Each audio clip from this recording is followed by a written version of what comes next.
지열 권역 등 수도권 주택 공급 확대 방안이 발표되자마자 그 태릉 CC가 있는 저 노원구라든지 또 정부청사가 있는 과천시 그리고 또 상암동 쪽에 이제 그 마포구 이런 데에서 좀 강력한 반발 의견이 일어났었거든요.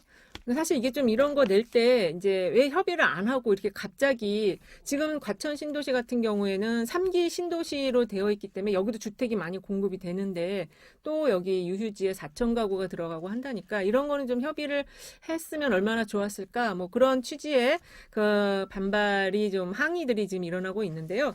이 내용을 보시면은 여기 보면 이제 주택 공급과 관련해서 여지를 좀 많이 뒀어요. 그 주택을 공급하는 그 물량에 대해서도 요 정도 하고 플러스 알파를 더 하겠습니다. 이런 식으로 여지를 좀 뒀고요. 그리고 아까 재건축 재개발과 관련해서도 그 소유자들의 3분의 2가 동의한다라는 조건 하에 이렇게 공공이 이렇게 들어가겠습니다. 이런 내용들을 담았기 때문에 이 내용을 보시고 좀 이런 것들이 좀 개선되거나 좀 바뀌어야 된다라는 게 있으면 적극적으로 의견을 개진하신다면 정부가 분명히 그러한 내용들은 수용을 해서 이 내용들을 더 채워나갈 거라고 저는 생각이 들어요. 그러니까 너무 그렇게 걱정하지 않으셔도 되지 않을까 그렇게 생각이 들고요. 그래서 지금 시장의 반응은 사실 조금 열기를 조금 식혔다. 이렇게 볼 수 있을 것 같고, 실수요자들의 방향은 약간 터닝이 됐다. 이렇게 볼 수 있을 것 같습니다.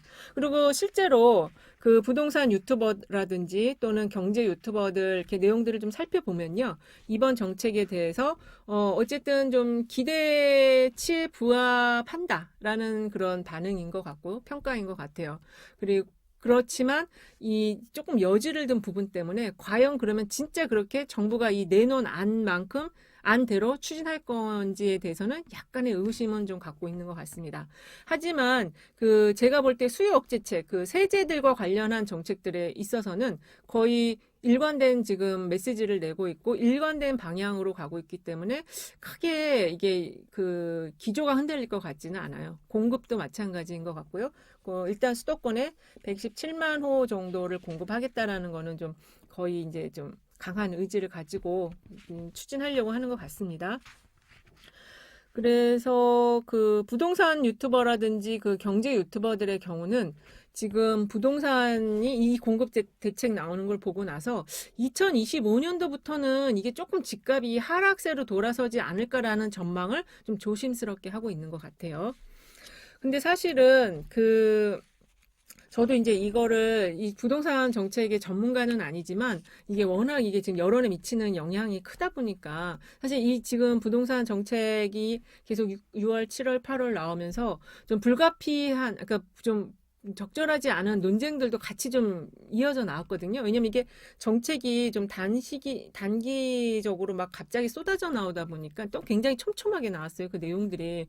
그러다 보니까 이게 충분히 좀 홍보도 안 되고 설명도 안 되고 알려지지 않은 상태에서 이게 나한테 뭔가 굉장히 불리한 것들이 막 쏟아져 나온 거 아니야? 이런 심리적인 그런 충격들이 있었기 때문에 현 정부의 가장 핵심적인 지지 세력이고 이 기반 세력이라고 하는 이 30대, 40대들이 굉장히 좀 불만을 많이 갖게 됐거든요. 최근 서울 집값이 상승한 원인을 세 가지를 짚더라고요. 일단은 시중에 유동성이 너무 많이 풀렸다.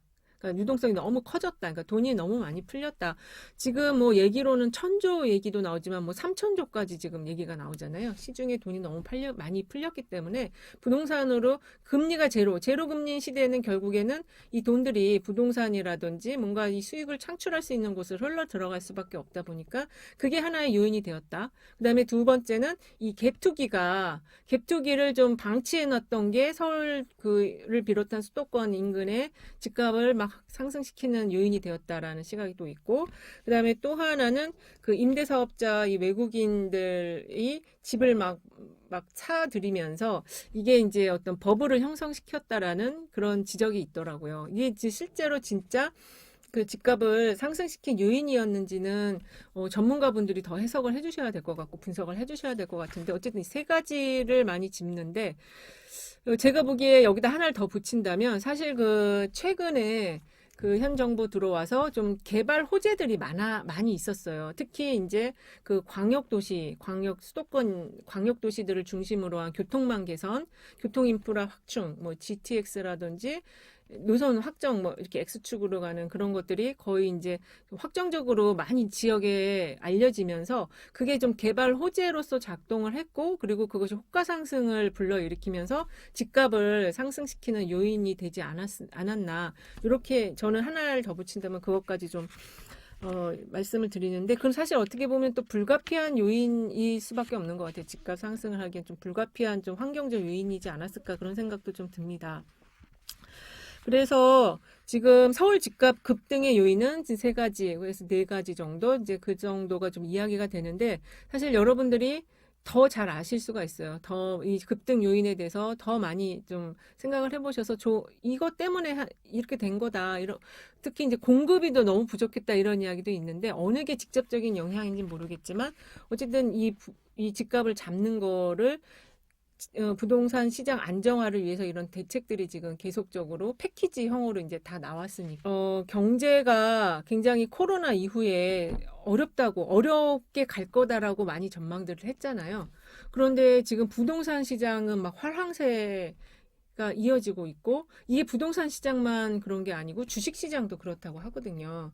그래서 이게 지금 이 좀 전체적으로 세계적으로 코로나19로 인한 팬데믹이 와서 경제가 굉장히 어려워질 거로 예측되고 있는데 부동산이라든지 주식 시장이 지금 막 이상한 활황세로 가고 있는 이 흐름에 대해서도 우리가 생각을 안 해볼 수가 없을 것 같아요. 그러니까 이게 왜냐하면 경제는 심리라고 하는데 부동산 역시 이게 심리적 요인을 통해서 이게 작동이 되는 거거든요. 일단 두 가지 정도 이유를 볼 수 있는데, 어쨌든 우리 특히 이제 젊은 세대들, 이번에 그 집값 패닉 바잉에 가장 주도했던 게 30대, 40대, 특히 30대였는데, 이들 세대가 역대 이제 IMF 사례라든지, 그 다음에 2008년도에 서프라임 모기지 파산을 통한 그 세계 금융 위기, 뭐 리만 브라더스가 파산하고 막 이런 그것이 막 세계 금융 위기로 이어졌던 이때를 봤을 때 이게 집값이 물론 그 시기에는 확 떨어져 갖고 굉장히 그 위험한 경제가 막 다 이제 망하는 거 아니냐, 막 이런 정도의 위기감을 조성하는 그런 시기가 있었지만, 결국에는 그것들이 다 상승을 했다.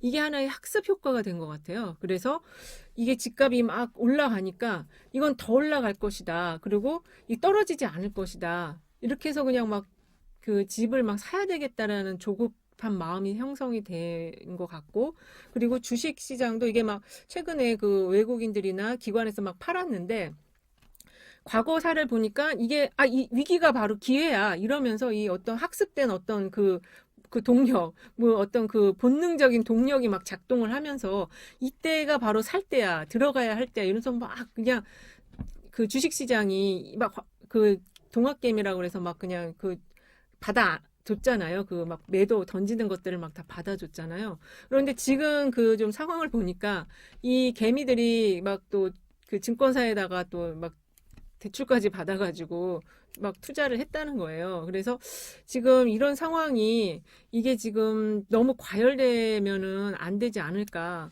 이런 좀 과열 양상이 심리적인 요인도 있고, 그리고 이게 코로나19가 있다 보니까 아무래도 이게 모든 거는 현물 자산이 제일 중요해 하면서 또 부동산, 뭐, 이런 쪽으로 막 투자 열기가 막 몰리는 이런 것들이 다 막 복합적으로 되다 보니까 이 부동산도 과열이 되고 주식시장도 과열이 되고, 이런 상황에서 정부가 이 부동산 정책을 내는 거는 이게 버블이 생기는 이런 상황 속에서, 버블이 물론 지금 같이 막 끼어 있는 것 같거든요. 제가 그냥 볼 때는. 그러니까 이런 상황 속에서 정부가 이거를 좀 버블을 약간씩 빼주는 그런 정책을 펴지 않을 수가 없다고 저도 생각이 들어요. 그래서 이 수요 억제책이라는 게 이제 그런 속에서 나오는 강력한 수요 억제책이 나오는 그 근본적인 정책 추진 배경에는 이것이 좀 있지 않을까. 과열된 이 열기를 좀 가라앉히면서 이 과열 열기 속에 끼어 있는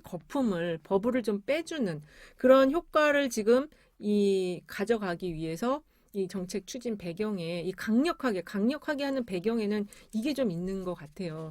그래서 우리 여러분들도 이게 무슨 정부가 뭘 때려잡기 위해서 이렇게 이 정책을 지금 낸다고 보시면은 조금